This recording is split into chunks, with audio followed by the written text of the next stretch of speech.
lose all your initiation power. Yeah, they have good synergy, but on their own they probably can't match up to what the Scourge heroes can do. Yeah, and the Scourge takes Sentinels mid tower.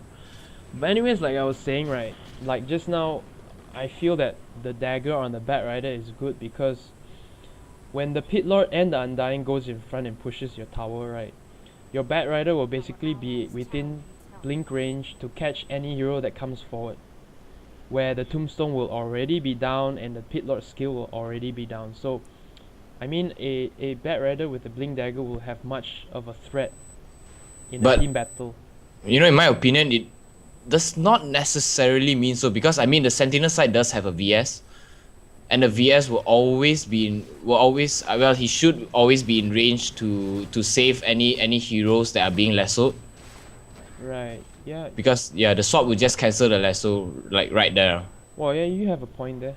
Like, I mean, yeah, I guess that's true. So it is quite okay for the Bat Rider to go for tanking items like because he has a I guess they need more survivability, you know? Yeah, I mean a ring of health.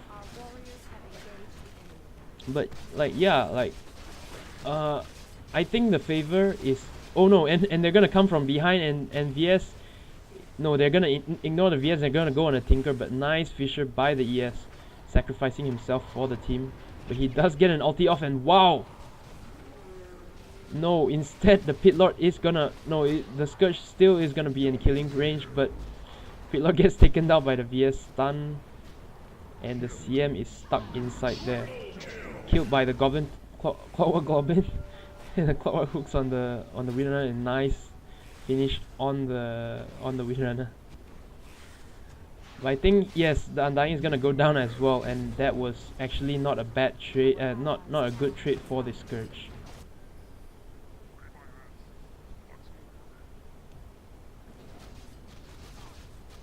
Hello?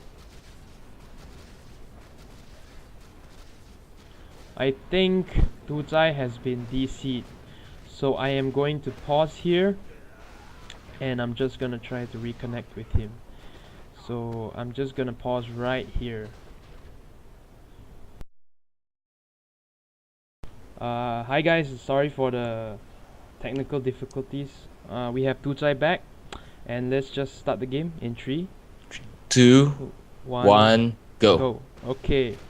And just now, it was actually a bad trade for the Scourge. I think most of them died except for the Bat Rider, and the rest of them died.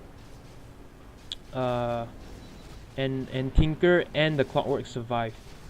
So I mean, it was a bad trade for the Scourge, losing 4 of the heroes for 3 of Sentinel heroes. Yeah. Well, I didn't really see it because, you know, I had to fast forward it to your time, so... No, I mean, I was basically like shouting like hello, hello, hello, but like you got DC'd, so... I mean, I don't know if I'm the one that got DC'd, but, you know... Let's just proceed with the game. Yeah, so... Okay, so we see CM putting a ward on the bottom lane, so I guess that's the cue for what's the next lane they will push. Where's the ward? I don't see the ward. Oh, okay, I do see the ward. It's a nice ward. I mean, this is a very effective ward to see oncoming TPs as well. Yeah, it's basically a preemptive ward. Yeah. Placing it so that in the future, when you do push the bottom lane, you kind of get like a good view of the Sentinel's tower. Yeah, whatever. Yeah, but I have a feeling that the ward is actually placed a little bit too far to the right.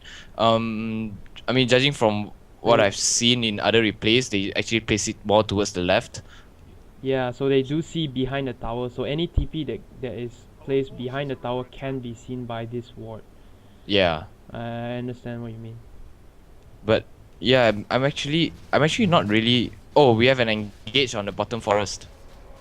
And the Clockwork is being engaged on, and I think that is it for the Clockwork. But no, he gets swapped out by the VS, and he misses a hook. But the ES did manage to cast his ulti, and see, yes, ES does go down, and I think the Clockwork is probably gonna go down as well. Yeah.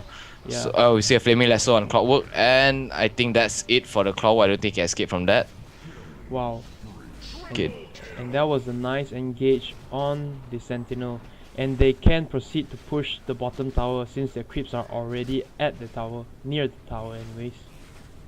Yeah, that actually went very well for the Scourge. I think the ward did catch some of them, I think, just now. Yeah, probably did. But usually you see ward placed around here. Like, I mean, you can't see where I'm pointing, but around this bush right here, there's a Yeah, it bush. should probably be to the bush on the left, bottom, lower left. But I mean, okay, it does serve its purpose, so I guess it's alright. They are gonna get the tower, I guess.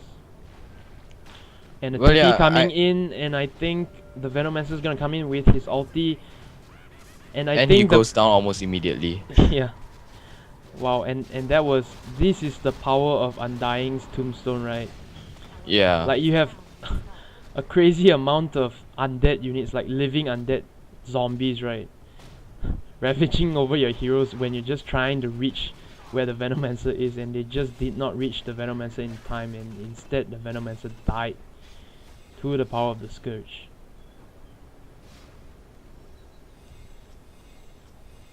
Hello? Okay, I think Tutsai is DC'd once again, and I'm gonna pause the game right here. Okay, and we are back again. I think I got disconnected, so my internet was kind of being a noob. Yeah. So I hope this doesn't happen again. So let's just get the replay going again. Okay, in 3, 2, 2, 1, go. Alright, I'm there at 32, 54, 56, 57, 58. The 9. Okay, yeah. We're almost in sync, but yeah, that doesn't matter. So, Yeah.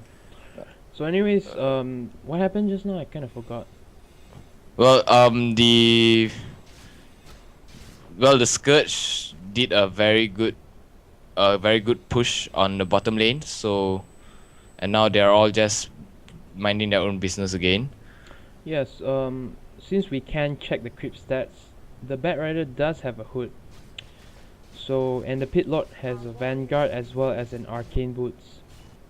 Yeah, the Undying has a Vanguard as well, and yeah, and I think they're going for they're going for a Roshan attempts now. Right. I personally don't like the wards on the Sentinel side, especially the ones at the first level neutral camp, and the one at the left side Ancients. I mean, Left side of the Ancients. Oh, I mean, okay. yeah, on the Sentinel side Ancients. Let me like, just see what their view is. And I don't think this is really a good placement of wards, especially right here, left side of the Ancients. I don't know what this actually sees, but well, I mean, I personally think it's a really. I mean, I don't know if it's offensive to say this is kind of an amateur warding, but yeah, I personally don't really like it at all. A better ward would be here. You can't see it, but I'm just gonna point out. Better ward would be here, or even in the lane, right here, to see incoming forces. Because what Scourge has in terms of heroes is not good engaging. Rather, it's just, well, they have the Bat Rider, but the Bat Rider does not have a dagger, right? So they're basically just gonna catch you off guard. Oh wow! And I guess that was good. That was a good one, but they still get caught nevertheless. Yeah. Well, I guess one advantage about having a Pit Lord is that his ultimate can really catch people off guard. Yeah. Yeah, he can just transport a whole team of 5s into someone who's just wandering alone, you know? Yep. So yeah, also like if you see the Windrunner, right? The Windrunner has the Aegis, a Django, a Force Staff, as well as the Mitra Hammer, right? So he's probably gonna go either, well, he can go a variety of items, but BKB wouldn't be bad. Or he could probably go for pure damage items, so he can just focus fire down the towers. I mean, Maelstrom could be good as well. Yeah, it could be clearing the creeps, or but beyond that is just our speculation, right? Yeah. Oh, and the Barrier does have a dagger, and he engages on the ES. Oh wow, and this is the power again of the Soul Rip and the Pit Lord trapping your heroes and nuking your heroes. And wow, they're gonna engage on the Tinker as well, but the Clockwork Oh, comes in with the hook, but I think that is a bad decision since I think he is gonna go down as well. Maybe saving the Tinker, but gonna sacrifice his life for him. yeah, actually that was, well, I mean, that kind of an attempt to save a teammate is really a personal choice, like a personal preference kind of thing. So there wasn't really a better or worse decision. Right.